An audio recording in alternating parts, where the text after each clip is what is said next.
Pinagtanggol po natong si Christopher Min, etong si Philip Salvador. Sabi kasi ng mga netizens, talaga, hindi mo nga kayang sustentuhan yung anak mo kay Chris Aquino. Yun naman ay nabasa lang natin. Pero yun nga, kung babalikan natin kung paanong pinagtanggol natong si Christopher Min, etong si Philip Salvador, natural lamang, una sa lahat, natural lamang na ipagtanggol niyo yan dahil kayo po ay magkaibigan. Ganun naman di ba? Abay siguro kung meron akong kaibigan at tatakbong mayor halimbawa dito sa lugar namin at alam ko na wala siyang kakayahan, abay magsasalita ako. Hey, di ba? Pero yung mga katulad nito na, oy, si Ipe maging senador, abay, didikit na ako dyan at baka manalo. Katulad siguro ng, o ganyan siguro ang nasa isip ngayon ng mga katulad ni Christopher Min. Tingnan natin. Huwag nating mamaliitin si Philip Salvador kasi malay natin, baka ang kapalaran ni Senator Robin ay maging kapalaran din niya. Yung madalas sabihin ng mga katulad na ito si Christopher Min, malay daw natin. Talaga ba? Sugal? Isusugal natin ang ating bansa sa mga katulad na itong si Philip Salvador? Abay, di ba, noong mga panahon? Noong mga panahon po, ang mga tumatakbong senador ay mga abogado, mga dikampanilyang abogado, kung naalala niyo po. Ngayon, sino-sino ang tumatakbo? Abay, etong si Mr. Robin Padilla ay unang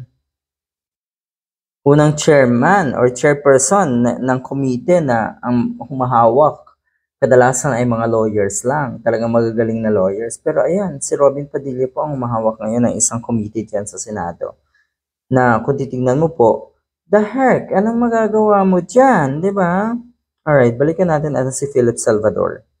Basta ang alam ko nakahanda si Kuya Epe na magpabugbog sa ngalan ng katotohanan. Yan kasi. Anong sabi ni Philip Salvador? Mamatay kayong lahat daw yung mga bumabatikos kay Digong. Hindi naman, sabihin na natin, hindi naman to intensyong tumulong sa kapwa natin, sa mga kababayan natin. Wala sa intensyon niya yan. Sadya lamang siguro na wala ng patutunguhan ng isang Philip Salvador na dikit sa kampo ni Digong. Ang pagsisilbihan nito, hindi na to bago ang pagsisilbihan niya natural ay si Digong lang. Anong sabi niya? Kaya daw niya ibigay ang buhay niya kay Duterte. You see? So, para sa mga kababayan natin, talaga po ba? Talaga po bang hindi tayo nag-iisip ng tama? Kung tayo ay sasang-ayon na pumasok sa politika at pumasok nga sa Senado, etong si Philip Salvador, anong sabi? Huwag daw maliitin. Sino bang nagmamaliit sa kanya? Hindi ba't pinapakita niya sa sarili, sa atin, sa buong bansa, pinapakita niya sa mga kababayan natin kung gaano siya kaliit? Wala pong nagmamaliit sa isang katulad ni Philip Salvador.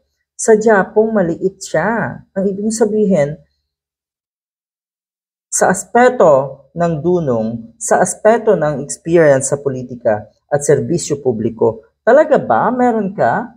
So ibig sabihin, you're this small and you could be like nobody. Kung politika ang pag-uusapan.